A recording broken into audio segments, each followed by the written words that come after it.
sugar, where we're gonna learn how to bake wonderful things together and go on fantastic adventures. So today we're gonna make something really special called Mochi donuts. Now I know you've probably heard of these and probably seen them. They're the donuts with the little rings around them. And I first had them with my family in Hawaii. Oh my gosh, they were so chewy, so yummy, so delicious. And I wanted to share them with you today. And they are based on this type of flour, which is a sweet rice flour. This is a particular brand called Mochiko, but it's a different kind of flour that makes things a lot chewier. Anyways, let's get started. So I'm gonna explain Mochi donuts a little bit for you to give you a little background. Mochi is based on the sweet rice flour. Now this is used in a lot of Asian desserts in China, Japan, anywhere, but you can find it in Asian markets. Now Mochiko is a specific brand of sweet rice flour, also known as glutinous rice flour. So if you find that, that's okay too. But don't mistake it for tapioca flour. There are donuts that look like mochi donuts out there. They call them ponderings, but they actually have tapioca flour and all-purpose flour in them, whereas our mochi donuts, which are true mochi, only have Mochiko flour. Okay, let's get into the recipe. We're gonna try to be spontaneous and fun. I love having fun. So we're gonna start with the very first part of the recipe, which is the starter dough, also known as tangzong, which is like a slurry that they make in Asia, which helps make the donuts very tender and soft. Okay, so the first thing you need here is less than half a cup of Mochiko flour and 4 tablespoons of milk. We're gonna put that in the saucepan in a bit. Now we're gonna go into the wet ingredients for the main donut dough. This is a 1/3 cup of melted butter, unsalted, and it's cooled. This is just less than 1 cup of milk and 2 eggs. Now we're going into the dry ingredients. This is just less than 3 cups of the same Mochiko sweet rice flour, half a cup of granulated white sugar, 2 teaspoons of baking powder with a 1/4 teaspoon of salt, and this one actually is not till later, but this is the good stuff. This is confectioner sugar for the glaze, but I'll show you that later. Now, optionally, we can add some vanilla, 1 to 2 teaspoons or more if you like, but that will go with the wet ingredients. Don't forget to fry, you need a non-stick fryer. I love this electric skillet because it's perfect. It keeps the temperature going for you at the exact temp you want, and we're gonna have 325 to 330 degrees Fahrenheit, and you just need some vegetable or canola oil. So now we're making this tangzong starter dough. You just need to put your flour in there and your milk. And all you're gonna do is stir it up at a very low temperature. And really, it's just for seconds. Can you see it? It's already becoming a paste. A soft paste. And that's it. You're gonna turn it off. Now we're gonna put the wet ingredients in. Here's the butter, milk, and the 2 eggs. And also right now is when you would add your optional vanilla if that's what you wanted to add. So go ahead and whisk that together well until you have a nice mixture. Okay, here's the Mochiko flour for the dry ingredients, and we're gonna add the granulated sugar, the baking powder, and the salt. And whisk that together. So now we're just gonna add that dry ingredients bowl to the wet ingredients, and we're gonna use our spatula to go ahead and mix it around. Can you see that?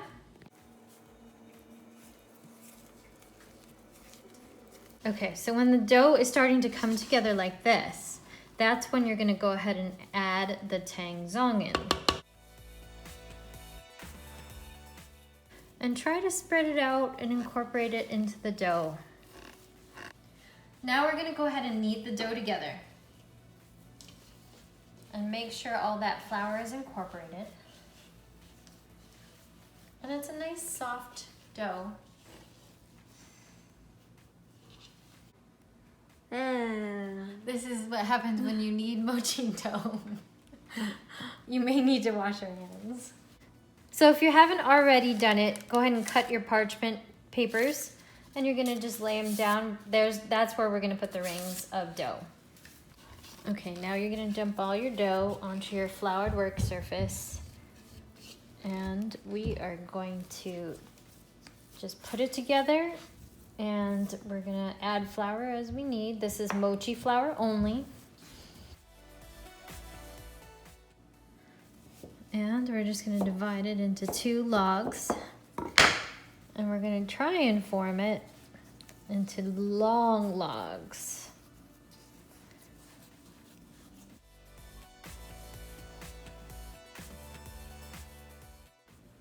Okay, now we have 2 long logs of dough. This is not easy to get like this. The dough has a very different soft texture. So just do your best. What we're gonna do is just cut little sections all the way down. Hopefully they're pretty equal.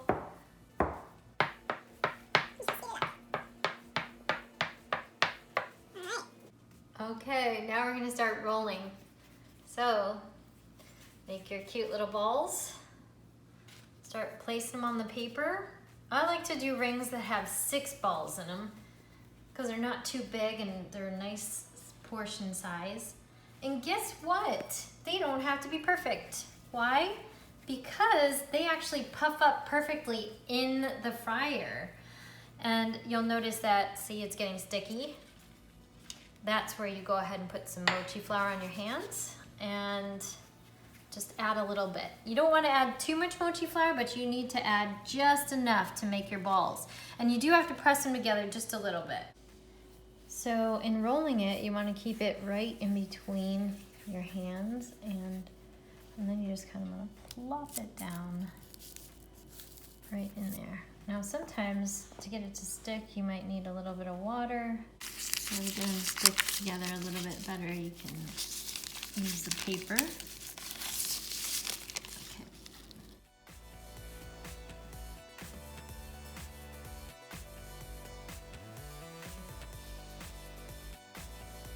Make sure your oil is set at 325 and it's been at least 15 minutes of heating up.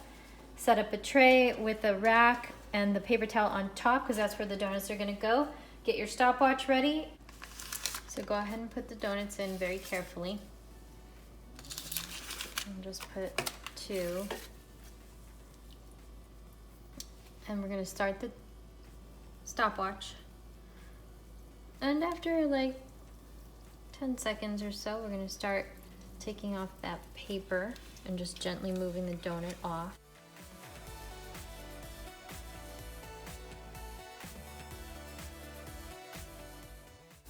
So these are going to cook for 2 minutes, you can see.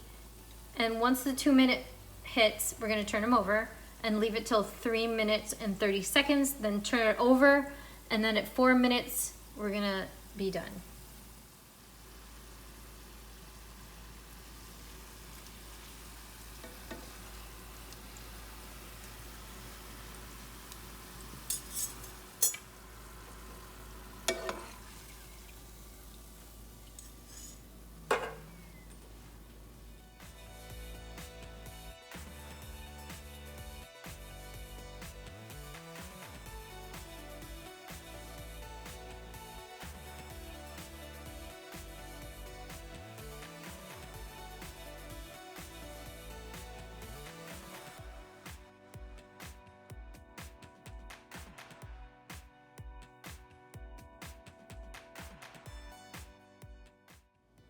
Okay, so now we're gonna make the glaze. I got about 2 cups of confectioner's sugar in each, and I have the flavors I want. So we're just gonna add a little bit of milk to each. It's about 2 tablespoons, more or less, depending on how thin you want your glaze to be.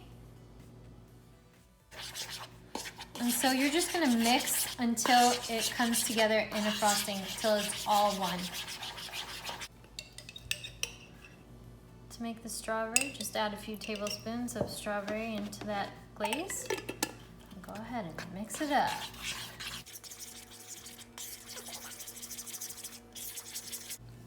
So I'm gonna go ahead and add the Earl Grey tea directly into there. I added 2 bags. And don't forget that the more milk you add to this mixture, the thinner the glaze becomes. If you want it to be thicker and more opaque, then add less milk and more confectioner sugar.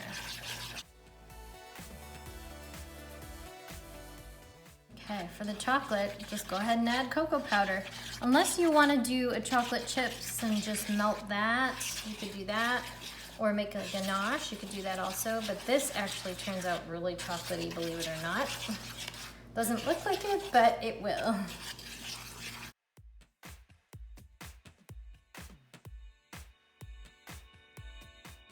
Okay, now we're at the exciting part where we have all of our glazes.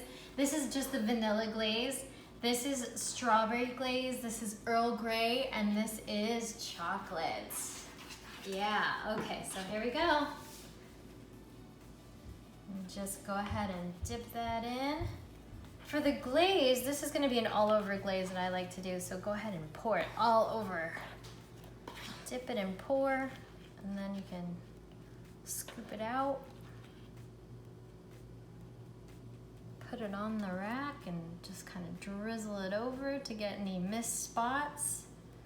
And there's your glaze. Let's do the strawberry.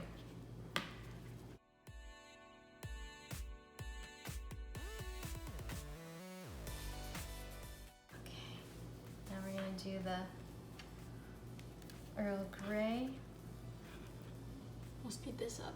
This one's cool.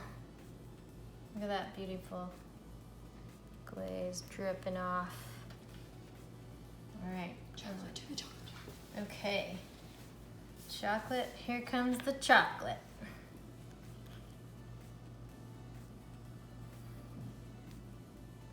Yeah. Yeah, oh, ooh, I want to eat this. We have to wait till it dries though, or not. I'm gonna make this one a little thicker because I like it to be a little bit more opaque, so I'm gonna thicken this up. So how do you thicken it up if it's too thin and it's watery and you want it a little thicker? You just add more powdered sugar and just incorporate that till the glaze becomes a lot thicker. All right, so I added a little gel food color to make it a much stronger pink.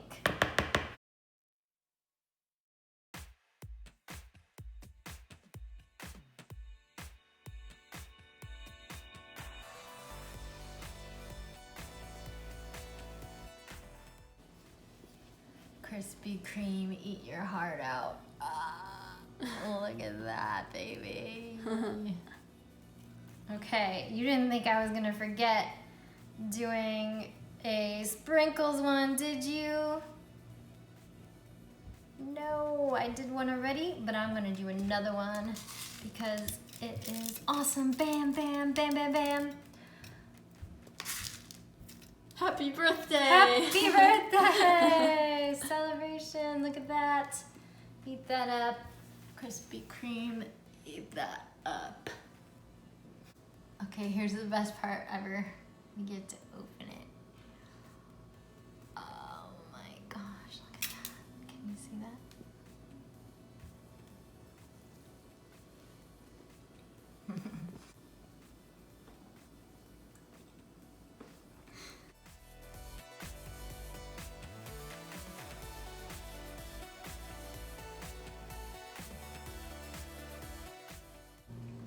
Thank you so much for staying with me, and I just wanted to show you the finished product. Chocolate, Earl Grey, strawberry, and glaze. Oh my gosh, I can't wait to share these with you and my family. We're gonna eat these all up. Please like my video and subscribe to my channel, and we'll have many, many more baking adventures together. I hope you have a glamorous and sugary day. Take care. Ready? I think so. Okay. I'll never get through.